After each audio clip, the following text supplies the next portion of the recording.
selamat datang di channel Karatusias. Jadi kali ini gue bakal nge-review mobil gue, Toyota Innova Reborn tahun 2020 ke Matic bensin. Nah, selain gue review, gue juga bakal bahas kenangan gue bersama mobil ini. Kita review dulu ya. Oke guys, jadi ini mobilnya Innova Reborn G Matic bensin tahun 2020. Nah, jadi secara gue bakal jelasin sejarah singkatnya. Mobil ini tuh merupakan masal dari generasi Toyota Kijang. Kijang sendiri itu merupakan memiliki arti kerjasama Indonesia Jepang.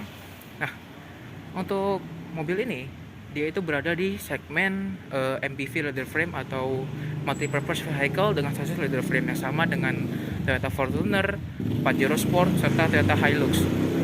Nanti yang gue punya ini cc 2000 cc bensin Matic, kondisi masih mulus banget. Ini kuncinya masih mulus banget. Nah, dia itu tarikan belakang ya, jadi pasti mempunyai gardan di belakang.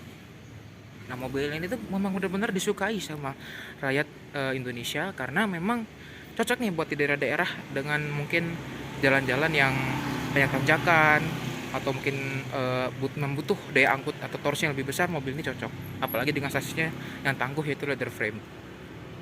Dan juga mobil ini terkenal nyaman ya. Nah, ini spionnya ini kan tipe G ya.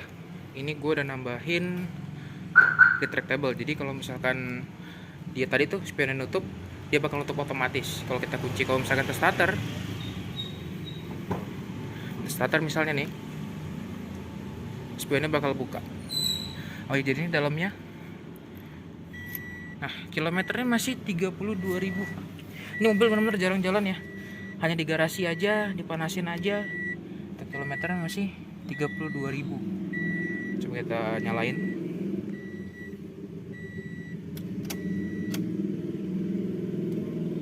Nah, itu ya spionnya di tracknya bakal kebuka secara otomatis ya. Coba starter ya mesinnya, cold start. Nah, mesin ini menggunakan mesin bensin Innova dari tahun 2006, nggak pernah ganti nih mesinnya nih. Dan yang berkuda 1 TR, kita lihat mesinnya ya. Suaranya juga masih halus. Coba kita lihat mesinnya.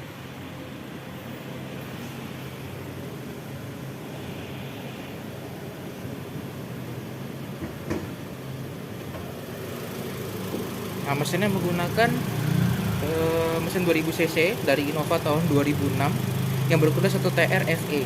Mesin ini terkenal banget reliable karena memang sudah teruji ketangguhannya. Dari Innova tahun 2006 sampai Innova Reborn ini tidak pernah ganti mesin sama sekali. Nah, Innova Reborn ini itu generasi ke-6 dari Toyota Kijang ya. Ketujuhnya adalah Innova Zenix yang sudah dibekali dengan mesin hybrid. Ini mesinnya benar-benar masih bersih, gak ada satupun bekas sol-solan atau mungkin bekas laka dan banjir, tidak ada, karena mobilnya benar-benar memang hanya ditaruh di garasi, bukan untuk mobil harian, untuk mobil simpanan. Suara mesinnya juga masih halus kalau kita lihat ya. Oh ya, mobil ini tuh kalau kita rasa ya setirnya berat. Kenapa? Karena power steeringnya masih hidrolik, makanya dia belum kalau ini kan sudah ABS ya, kalau ini masih hidrolik makanya lebih berat untuk setirnya, untuk setirnya. Lalu kita bahas eksterior depan Innova Reborn yang biasanya kan tahun 2020 ya. Ini generasi akhir sebelum dia facelift ke grill yang warnanya hitam. Ini benar-benar modelnya benar-benar untuk di kelas MPV ya. Dia benar-benar mewah dan juga berkelas tentu. Kita lihat aja dari lampu depannya. Lampu depannya ini sudah saya ganti ya dengan lampu LED merek Osram dari Jerman. Sudah saya ganti untuk lampunya. Lampu depannya, lampu senja dan lampu utama sudah saya ganti. Dan juga tuh bisa kelihatan tuh masih mulus mobilnya, benar-benar gak ada cacat sekalipun. Ini sudah bodi sudah pernah saya coating juga waktu itu detail Enco tempat Om Lutfi Aziz coating mobil Nissan Seviro nya. Oke, kita matikan dulu mesinnya. Untuk fitur-fitur setelah mobil masih standar ya. Saya juga belum ada modif apapun, masih standar. Ini juga wooden panel dashboard udah saya ganti ke tipe trim yang V ya, atau Venturer gitu ya. Sudah wooden panel, kan standarnya dia yang warna abu-abu yang kotak-kotak gitu ya. Setirnya juga masih kulit jeruk semua. Di sini sudah mobilnya tuh kalau dibandingkan mobil zaman sekarang ya, dengan harga segini, ini mobil tuh masih sederhana gitu, gak banyak fitur-fitur yang aneh-aneh yang mungkin susah dirawat. Mobil ini benar-benar reliable guys, makanya itu kenapa orang Indonesia benar-benar suka sama Innova Reborn ini. Dalamnya, belakangnya juga masih lega, belakangnya nyaman dan juga lega. Mobil ini pun enak dipakai jalan jauh gitu, makanya aku pun kadang-kadang sama keluarga pun juga suka dipakai jalan jauh mobil ini. Tapi memang untuk harian jarang gitu ya, cuman kalau untuk pergi-pergi yang agak jauh pasti pakai mobil ini. Double blowernya juga seperti ini modelnya ya, bukan yang jadi satu tapi terpisah seperti ini. Nah tadi untuk aku membahas dulu untuk transmisi maticnya ya. Transmisi maticnya ini dia tuh menggunakan matic konvensional ya, jadi belum CVT. Kalau Innova ini kan udah CVT ya, kalau dia ini belum CVT. Dia tuh masih konvensional 6 speed dengan teknologi sport sequential. Jadi dia itu perpindahannya bisa halus dan juga responsif nih kalau misalkan kita lagi di tol atau lagi di jalan yang agak nanjak kayak gitu ya. Dia bisa lebih responsif maticnya karena dia ada teknologi sport sequential switch matic. Nah di sini tuh ada passenger airbag ya, indikator passenger airbag, sama ada mode berkendara, eco mode dan power mode. Nah ini biasa lah ya, masih knob AC masih putaran-putaran seperti orang-orang bilang kompor gas ya. Cuman memang mobil ini walaupun fiturnya sebetulnya saya akuin ya standar aja, tapi memang mobil ini tuh berkelas gitu dibandingkan mobil MPV lainnya. Memang ini yang paling berkelas dan tidak ada lawan, karena memang salah satunya yang mobil MPV yang pakai chassis leather frame hanya Innova Reborn. Gak ada mobil lain selain ini yang pakai chassis leather frame. Di sini ada audio switch steering control, bisa ngedein kecilin volume, ada mode hold, voice command, bisa ngangkat tutup telepon. Di sini untuk mungkin untuk rubah-rubah display di situ ya. Kalau kita mau coba nih, tutup dulu pintunya. Di sini bisa ngerubah-rubah display. Sebentar ya. Animasinya ya cukup tulisan Innova gitu ya. Ini kita bisa lihat range dengan bensin yang masih tersisa yang ada di situ. Saya memakai mode berkendara eco mode ya teman-teman.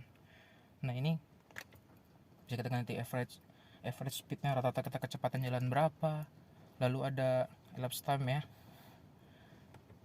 dan yang terakhir pasti kilometer. Sebenarnya mobil ini sederhana tapi memang dia bisa diandalkan gitu, jadi nggak terlalu banyak fitur, nggak gimmick, nggak ada. Pokoknya dengan mobil zaman sekarang ya tentu gak sekompleks mobil zaman sekarang yang banyak fitur ya, cuman mobil ini tangguh dan berkelas. Nah itu yang benar-benar saya suka dari mobil ini. Tapi memang dia paling nyaman ya di antara mobil MPV lainnya. Kenangan saya berdalam bersama mobil ini, jadi mobil ini itu pernah kami pakai jalan-jalan ke puncak terasering di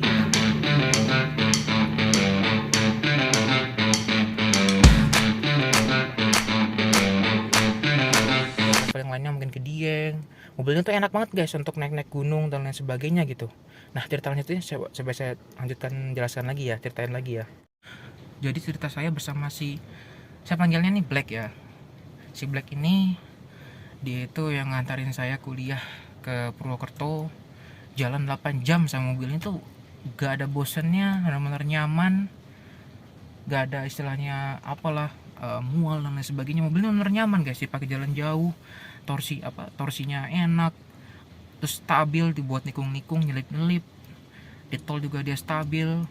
Jadi kenangan gue banyak lah sama mobil ini tuh. Dan juga selama gue perjalanan ke Purwokerto ya untuk nganterin gue kuliah itu, bener bahagia lah sama mobil ini, sama keluarga juga gitu.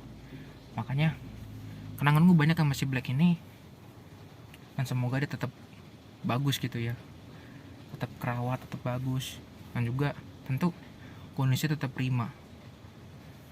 Oh iya, gue mau bahas dulu handrest yang jadi handrestnya itu dia itu pakai bahan busa gini teman-teman. Nah itu sebetulnya lebih empuk ya, kalau buat saya lagi nyetir sadaran itu empuk mobil ini. Cuman memang kekurangannya kalau kena keringat bisa warnanya bisa berubah, tapi overallnya enak dengan adanya handrest seperti ini. Di penumpang depan juga ada, belakang juga ada. dengan lebih empuk. Interiornya pun juga sebetulnya dibilang sederhana ya sederhana, tapi memang mewah untuk di kelas MPV leather frame gitu ya. Di kelas MPV dia paling mewah dan paling rajanya gitu Sekian teman-teman. review gue sama si Kam ini, dan juga kenangan-kenangan gue bersama mobil ini. Stay tune terus di video selanjutnya. Keep safe and goodbye.